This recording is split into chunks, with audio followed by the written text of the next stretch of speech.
Okay, what's up guys? This is the Aperture Bus or mas kilala nito bilang DJ Oski.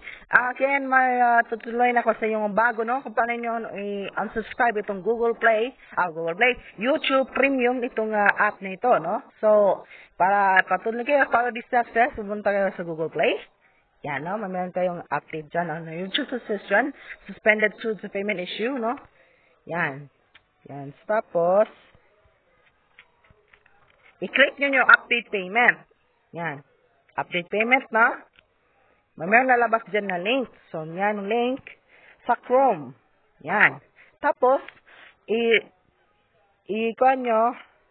Wait lang, ating bookmark na. Tapos, i-click nyo yung fixed payment. Okay? Fixed payment nyo, i-click. Okay? Fixed payment. Or kaya, manage. So, ating kuha yung fixed payment. Yan, mayroong lalabas dito na update permanent payment method for your YouTube Premium subscription. So, yan yung aking number. Tapos, add credit or debit card niya, add PayPal, add Shopee Pay, then add GCash. So, kung mayon kayo mga ganyan, no, pwede kayong magabayad ng walang limitasyong limit, no?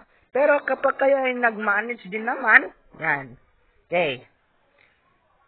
Pwede kayong cancel subscription. Okay? Yan lang yung disenyo nito para mas inganyo ng inyong panunood, no? So, cancel subscription tayo. Tapos, i-click nyo yung cost-related reasons, no? Yan lang. Tapos, cancel subscription. Okay. Yan na. Yan ang sinasabi, guys. You have successfully canceled your subscription. Okay. Itingnan nyo muli sa YouTube kung nag-cancel na ba siya. Okay? Yan. Nag-cancel na nga. Yan na. Yan na yung YouTube, guys. Nag-cancel na yung kanyang area. Okay?